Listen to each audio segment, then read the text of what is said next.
Philippine Marine Corps will acquire Nemesis missiles battery next year, from United States.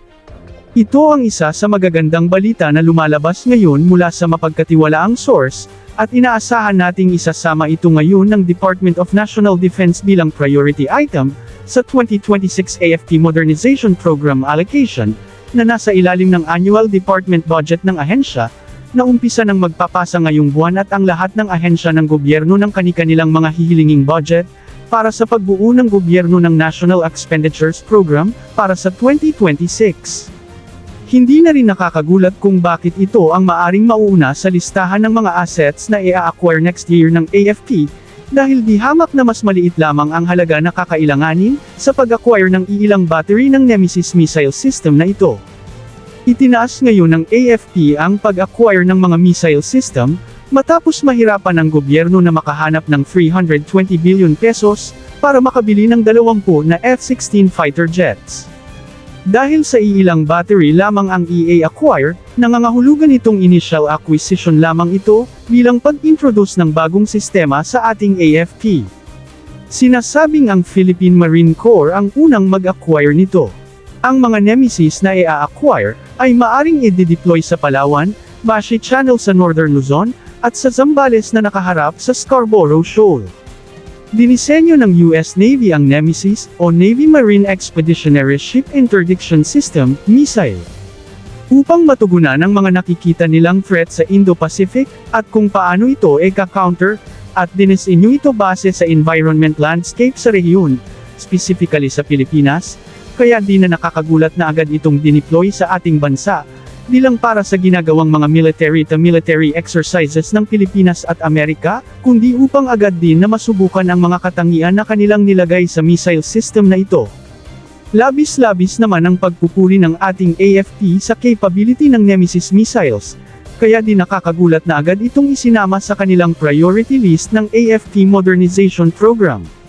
Sa ating palagay lamang, ay maaring kinausap ng US military ang AFP, upang agad na kumuha ng ganitong missile system, di lamang para sa commonality at interoperability, kundi upang magiging normal na lang na merong mga Nemesis missile at Typhoon missile sa bansa, matapos mag-react at China na nababahala sila sa deployment na ito ng Amerika sa Pilipinas. Sa ngayon, ang mga Nemesis na dineploy ng Amerika, na dineploy dito para umano sa mga exercises na gagawin, ay nanatili pa rin sa bansa kahit tapos na ang balikatan exercises. Nangangahulugang ito ay tulad ng Typhoon missile system, na indefinite na ang deployment nito sa bansa. Ating sinaliksik kung paano tutulong nga ng Nemesis ang defense posture ng Pilipinas, at ito ang ating napag-alaman. Una, ang Nemesis ay gumagamit ng Naval Strike Missile o NSM, na isa sa pinaka-advanced na anti-ship missile ngayon, kung kaya ito ang napili ng US Navy na gamitin sa sistemang ito. Dito ay matutunan ng Pilipinas ang mga makabagong teknolohiya sa missile system na ito, na magpapataas at magpapa-advance sa competency ng ating mga missile technicians. Pangalawa, cost-effective defense. Kumpara sa pag-acquire ng mga large warships o fighter jets na nangangailangan ng napakalaking halaga, ang Nemesis ay abot-kaya, ngunit napaka-epektibo sa pag-neutralize ng mga naglalakihang warships ng mga hostile enemy forces. Pangatlo, asymmetric edge. Magbibigay ito sa Pilipinas ng malakas na firepower with ultra-high accuracy without engaging the enemy warships toe-to-toe. Ang Nemesis ay napaka-inam sa shoot-and-scoot tactics na nagiging doktrina na ngayon ng ating armed forces, na katumbas ng guerrilla warfare. Ito ay isang smart strategic move, upang ma-enhance ang sovereignty protection, lalo na ngayong patuloy na humaharap ang AFP, ng mga banta sa karagatan. Ang Amerika naman sa kabilang banda, ay nagsasabing handang-handa pa umano silang mag-deploy pa, ng mas maraming mga Typhoon medium-range missile battery, kung papayagan ng ating Pangulo. Ito ay pagpapakita, na ang pag-deploy ng mga Typhoon missile system at Nemesis missile system ng Amerika sa ating bansa, ay isang paghahanda para sa depensa, hindi lang para sa training at evaluation, na nauna na nilang nirason. Ang Typhoon medium-range missile, ay sadyang ginawa para sa high-precision long-range strike sa mga stationary o kahit sa mga moving targets tulad ng mga fortified island at mga warships. habang ang Nemesis ay para sa agility at quick reaction power projection sa mga choke point tulad ng mga karagatan sa Bashi Channel at sa Palawan.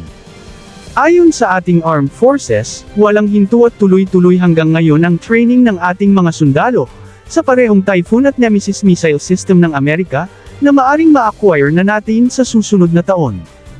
Samantala, formal nang kinumpirma ng Department of National Defense ang pagpirma ng kontrata sa pagbili ng 12 na F-A-50 fighter jet, at dito ay nakumpirma rin na ang mga ito ay ang latest version ng F-A-50, ang Block 70.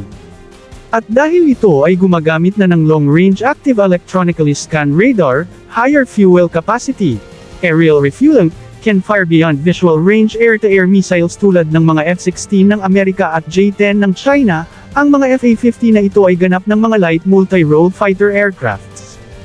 Comparable na ito sa mga J-70 ng China, na ayon sa mga nangyayaring aerial combat ng India at Pakistan, isa ang J-17 light fighter aircraft ng Pakistan, sa nagpapabagsak ng mga Sukhoi at Rafale multi-role fighters ng Indian Air Force.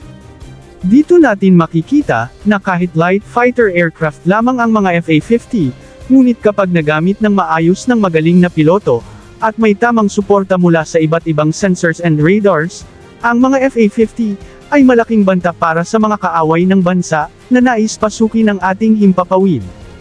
Paano nga ba napabagsak ng Pakistan ang maraming mga fighter jets ng India, lalo na ang Rafale fighter jets ng France, na siyang latest at most sophisticated the fighter jets ng India? Bagamat ang intelligence ay malaking factor kung bakit nakapaghanda ang Pakistan, dahil sa kanilang natiktikan ang plano ng India sa mga araw na iyon. Ayon sa mga balita, malaking factor din ang paggamit ng Pakistan ng Airborne Early Warning and Control Aircraft, o ang tinatawag na AWACS, na may electronics warfare system. Sinasabing nakikita beyond visual range ng mga fighter jets ng Pakistan, ang mga fighter jets ng India, kahit hindi naka-on ang kanilang mga radar. Ang kanilang AWACS ang siyang nagbibigay ng impormasyon sa mga fighter jets ng Pakistan, upang makita ang mga fighter jets ng India. Nagsagawa rin ng electronics jamming ang AWACS ng Pakistan laban sa mga fighter jets ng India, para mabulag ang mga ito.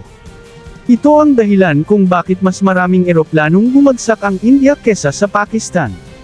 Kaya naman, importanteng madaliin rin ng Philippine Air Force ang pag-acquire ng mga Airborne Early Warning and Control Aircraft, kung nais nitong ma-maximize ang capabilities ng mga F-A-50 na ito.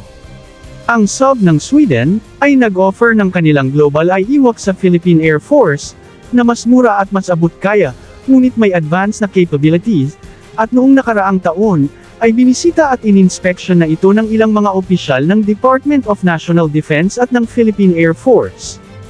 Ang E-7A Wedgetail ay inoffer din ng Boeing ng Amerika sa Philippine Air Force, kung nais nitong ituloy sa mas malaki at mas capable na platform. Interoperability-wise, ay mas lamang ang E-7A Wedgetail ng Boeing ng Amerika kesa Global Eye ng SOB ng Sweden.